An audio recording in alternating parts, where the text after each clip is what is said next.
um, dreams and reality. What is dream?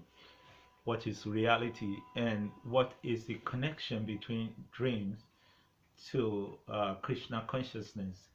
This is what we'll try to examine today. I would like to share with us today. Now, let us look at first. I mean, science tells us that every time that the human brain itself is made up of billions and billions of neural cells, and as soon as we start to sleep, we enter into what is called REM, REM, rapid eye movement. Then just before sleep, and then we drift off into sleep. Then these neural cells are that's really functional. We start experiencing dreams. Now, but what is dream? What is dream? Right. First, uh, uh, dream itself is a very, very important phenomenon in human society. Personally, I don't like dreams, and the reason is just simply because I just think time for sleep is time for sleep, and my body, my mind, my brain should be at rest, but yet I dream. But personally, I feel like it's an interference in my sleep, but that is a personal thing.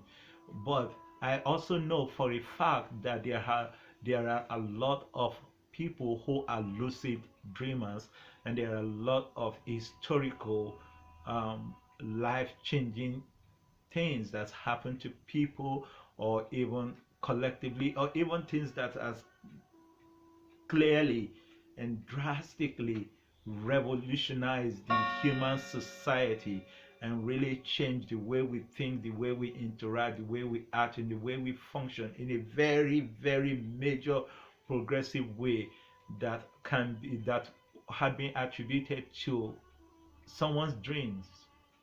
And there are people also who are able to dream, and by virtue of their dreams, lucid dreams, they can prognosticate, they can see into the future, or they can understand very clearly, I mean, certain occurrences in their lives or in the lives of others, even at the moment, or can even retrospectively understand certain things. So dreams is definitely a very, very an important phenomenon, and this is what we want to examine, and how that is connected to God realization, or Krishna consciousness. So first is, we have to understand that humans are as humans, we are made of, we are in three um, components. First is that we have on, let us even say two. There is the physical body, which is made up of earth, water, fire, air, and ether. These are gross elements. And beyond that is the metaphysical body, the mind, intelligence, and the ego. And beyond, these are three subtle elements. So five physical elements, three subtle elements, eight. And beyond that is the actual person that is encased in this eight body of elements, and that is us, the soul. And that's what we mean when we say my body, or my mind. Mind is a possessive pronoun. So now, when we sleep, we dream. Not every dream is important, as we already know, because a lot of times actually the dreams is just a juxtaposition of different elements, that we had experience of during the days, and all of them, that make some deep impressions in us, and all of them coming together um, during sleep, and just in a flux, so they're all jumbled up, so which a lot of time it makes no sense.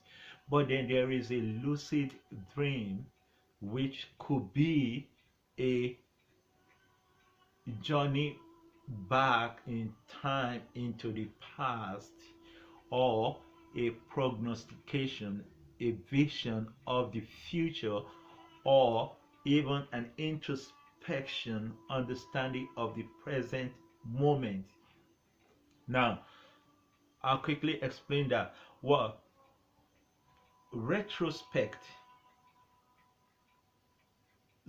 you know, the traveling back in time to the past, that could even spread over many lifetimes. I mean, for an instance, we have to understand that our mind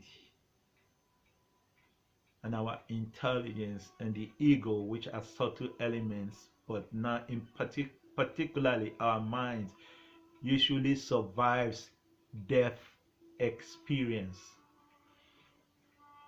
First, we cannot talk about dreams in this sense, in the retrospective sense, without talking about reincarnation. So our mind usually survives death experience. So as we leave our bodies, physical body behind, right? Our mind is part of the transition into our next body.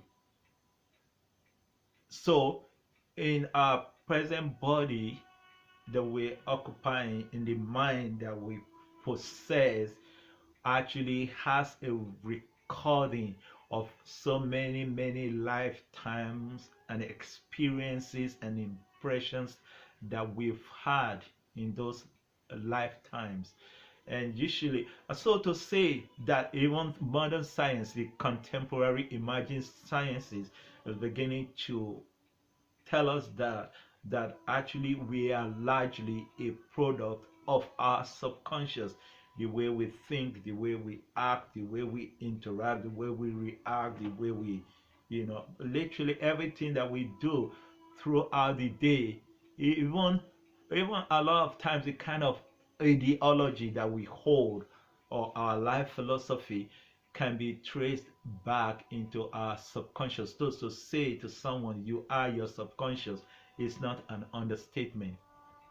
So so what the mind does during the sleep. Also, I want to quickly explain that in our waking state, it's not like when we sleep then that switch comes on and then we're in that world. No, actually, is that experience also is going on simultaneously as our waking life is going. It's just that we don't experience that, and we're oblivious to that. Why? Because we are so caught up with the externals. As soon as we wake up in the morning, everything is so tactile and everything is so externally stimulated, and we are focused only on the externals. The ears is turned to the external sounds, the eyes, and so we actually we are bombarded constantly from the moment that we wake up by our external experiences, and we're very gross and physical, which suppresses the activities and the functionality of the mind. It's like if you have your radio set on in a big market where all the merchants and the traders are shouting their wares to try to get their clients and their customers, then you cannot hear. So then what happens is, when we do then go to sleep, and the physical body is resting, so then it's not suppressing the activities of the mind, so then it flourishes, and then then we become aware of that, the existence of that life and what is going on there as we wind up down the clock and become quieting, and the body is relaxing. So the physical body is no longer as dominant as it has been during the day. But as I said, um, um, we could, through dream, we could retrospect, have experienced a reminder or a reliving, to say, of our past lives, deep experiences, some of the things that made a major impression on us. We could travel back in time to that.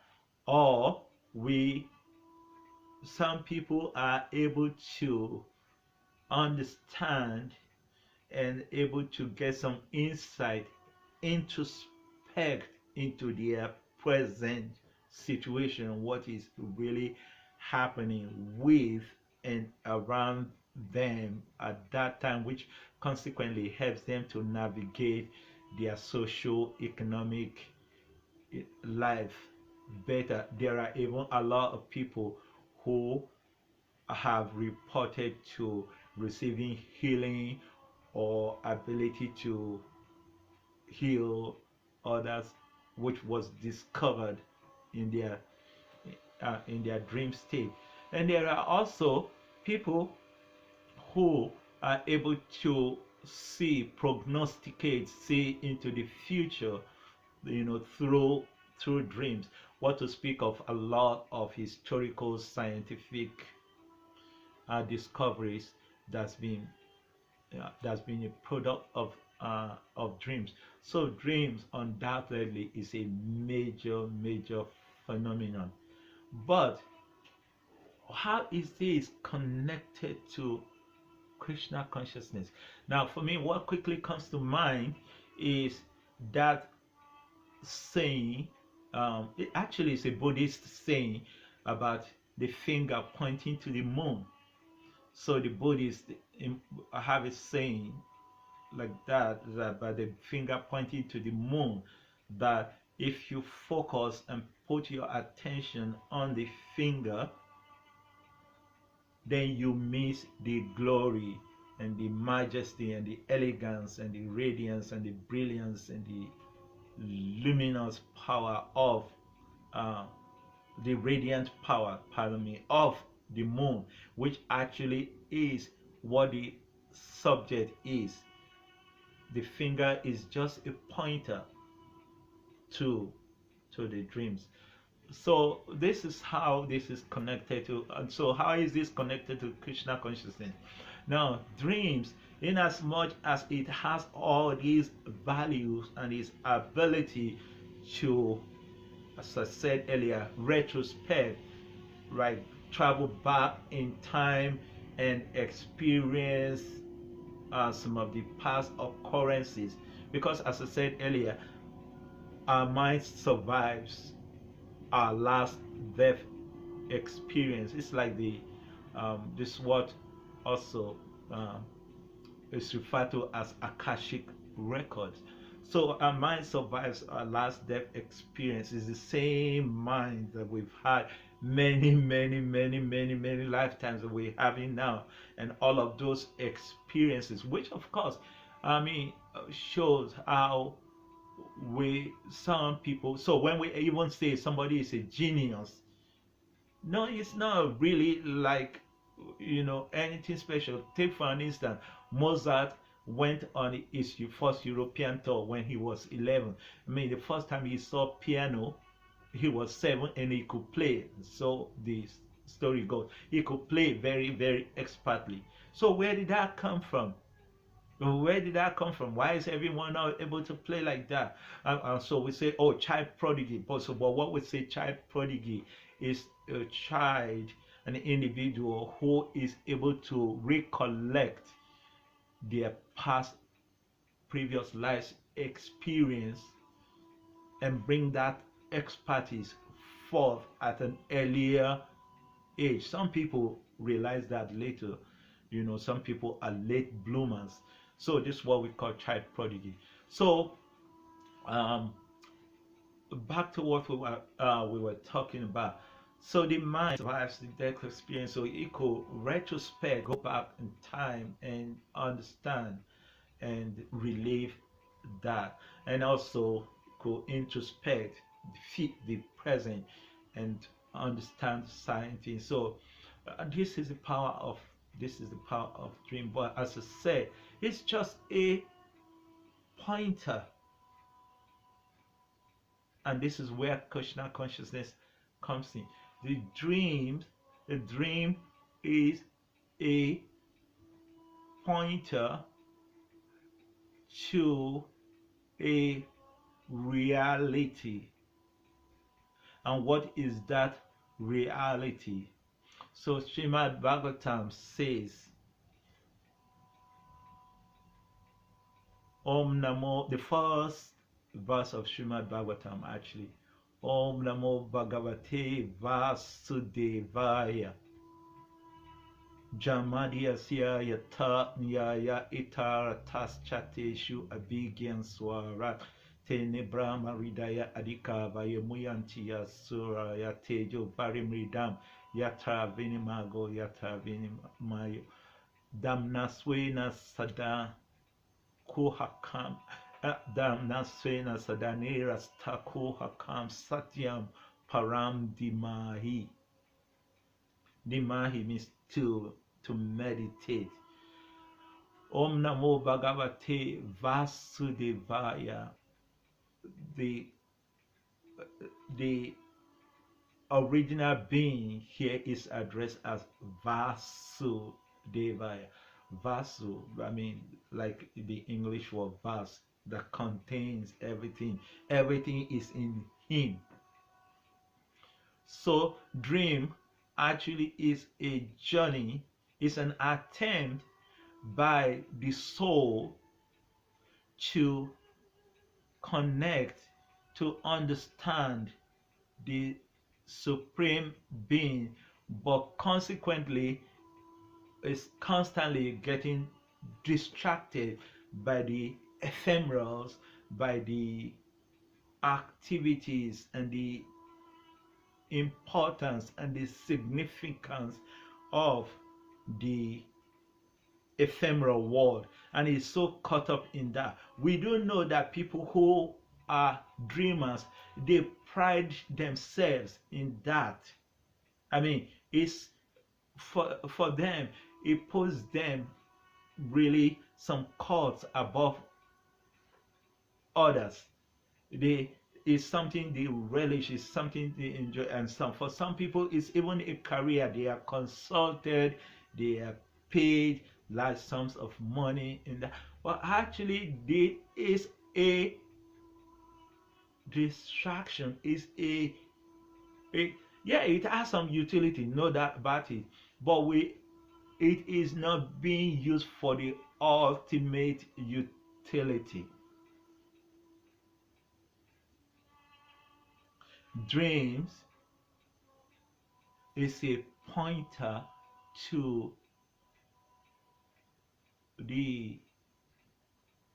an indication that somewhere down there at the seabed of the human consciousness resides the supreme personality of Godhead that should be searched for through these rubbles of ephemeral material manifestation. And this is what is done through the process of yoga. Yoga practice is an attempt to reach that. Because what is the goal of yoga? The goal of yoga is chitta vritti viroda. Chitta, the consciousness, the mind that's had all these different impressions, and that the goal of yoga is to stop these melodramatic activities of the mind where he's retrospecting, prognosticating, introspecting, and getting caught up in all of that. To stop all of that and be fixed and steady.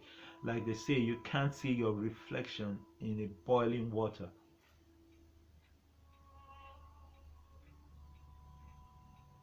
This is the goal of chanting Hare Krishna. So, Chitta Vritti Nirodha, to stop the churning of the mind. Because even as laudable as all that I have expressed as the activities of the mind to understand the past, to prognosticate, understand, predict, and see into the future, or to understand the present, through dreams and analysis or lucid dreams, right? It is still not the real thing that dream is meant for. That is not what we are attempting to understand and see. What we're getting distracted from is the existence of the Supreme Personality of Godhead in His feature as the Paramatma in our hearts. And so, what is achieved then through the process of Bhakti Yoga or Krishna consciousness, of chanting the Hare Krishna Mahamantra, Hare Krishna, Krishna Krishna, Hare Hare, Hare Rama, Rama Rama, Hare Hare, is to go beyond these dreams and the distractions that are the products of the dreams, and to go beyond that rubbles and then have the vision of the Supreme Personality of Godhead who resides in our heart as the Antaryami, the inner guide. So then it's explained that this is the process. So therefore he is called Vasudeva.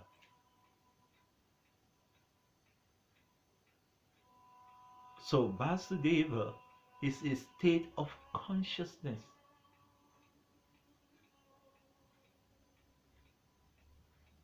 where one is able to then see himself truly as he is, and consequently see the Supreme Personality of Godhead as he is, and to see the entire manifestation and creation as they truly and genuinely, as it truly and genuinely is.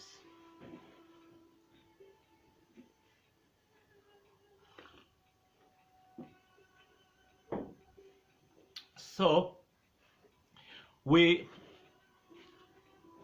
clearly understand that the first stage is the dream state, and that's where we always are caught up. But if we actually can go beyond the dream state,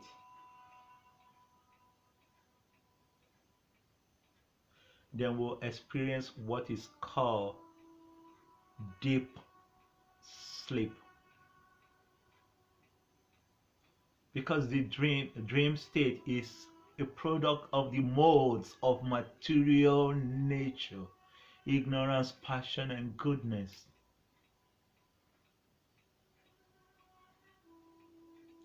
But if we can go beyond the dream state, then we experience deep sleep. Deep sleep.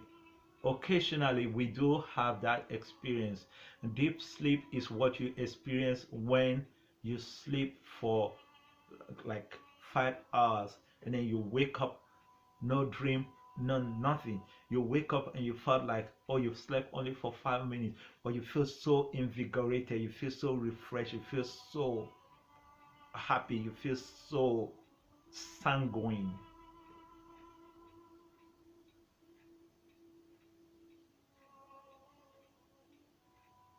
That is beyond the dream state.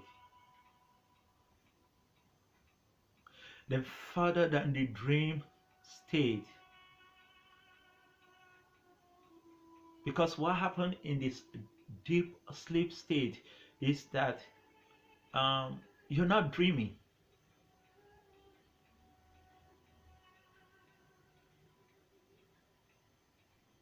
The most of material nature are like on holidays, temporary, like they're in a moratorium. Then beyond that is then the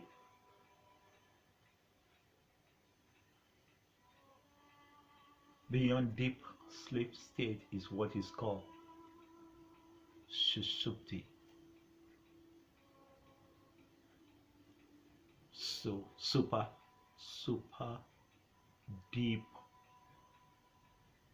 quieting, serene sleep state. No dream, no any influence of previous impressions or present impressions.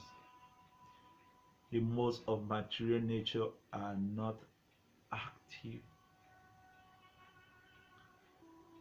Everything is tranquil. There is no influence of calibrated time, past, present, and future. Nothing like that.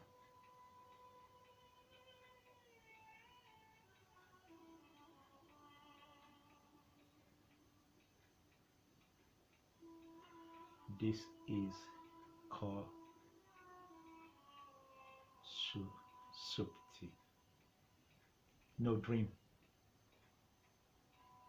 And the reason why there are no dreams is because the modes of material nature are not present in this state.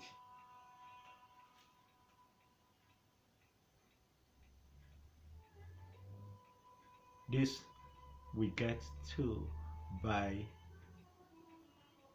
chanting Hare Krishna, Hare Krishna, Krishna Krishna, Hare Hare, Hare Rama, Hare Rama, Rama Rama, Hare Hare, with deep feeling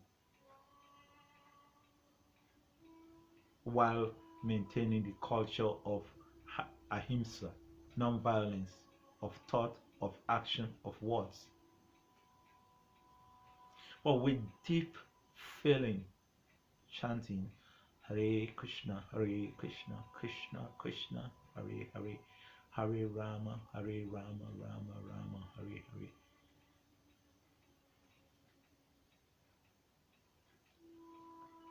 And the good news here is you don't even have to sleep.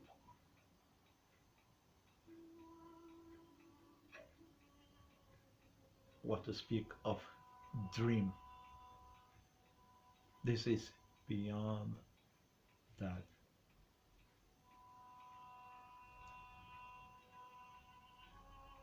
And so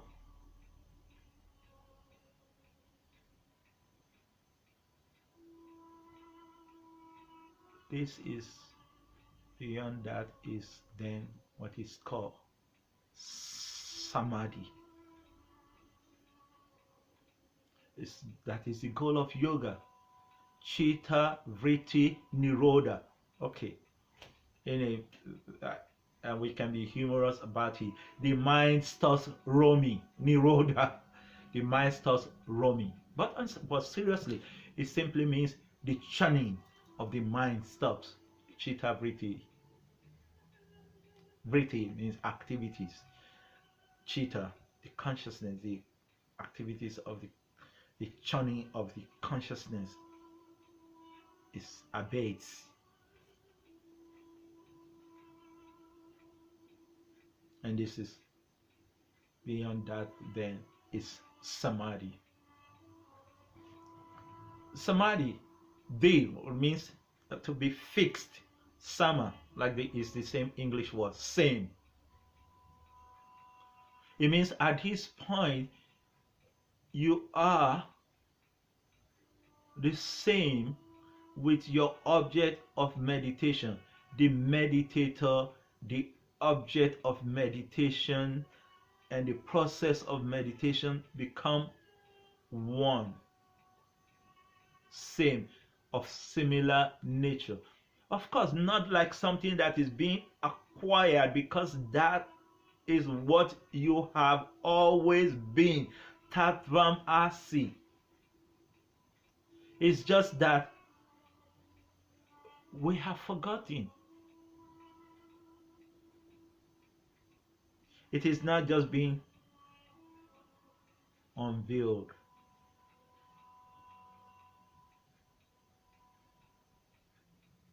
And then now one can see the Supreme Personality of God, Vasudev, face to face. And as you see him, then you see yourself in your true identity beyond the modes of material nature. And as you see that, also is you see entire creation, you see the modes of material nature, you see everything, anything that is there in creation simultaneously.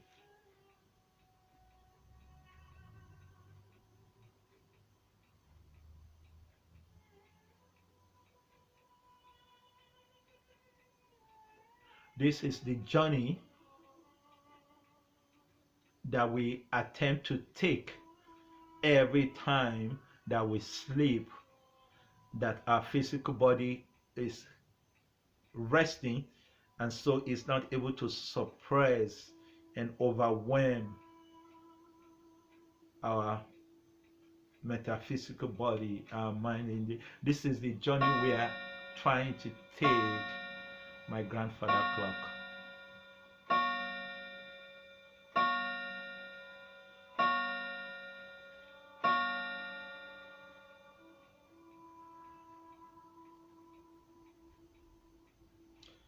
This is a journey that we're trying to take every time that we sleep.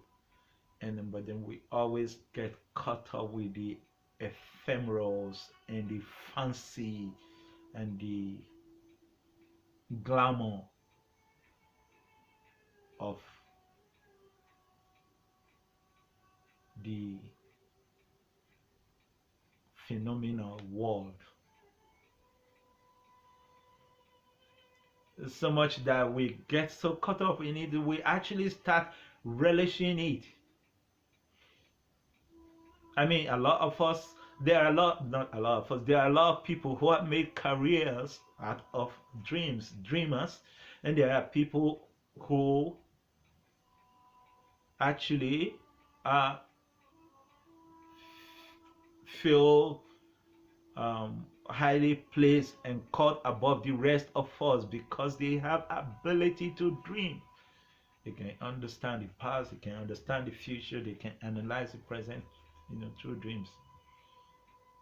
But that simply entangles you more and more into the meshes and the quagmire and the quicksand of what? It's like a finger pointing to the moon.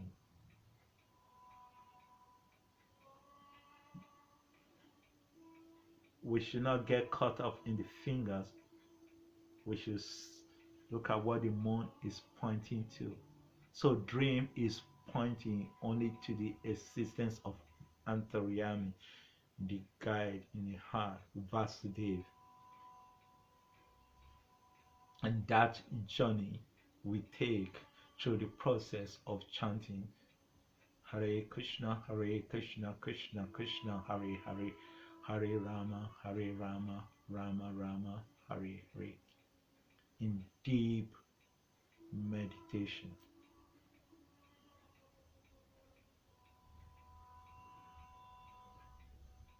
And that takes us to state of consciousness that is called Vasudeva, where then we see the Supreme. We have darshan of the Supreme Personality of Godhead.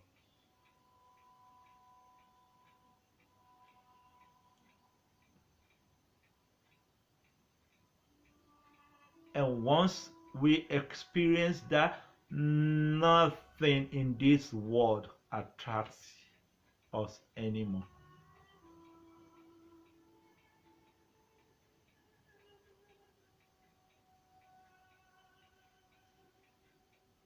Hare Krishna.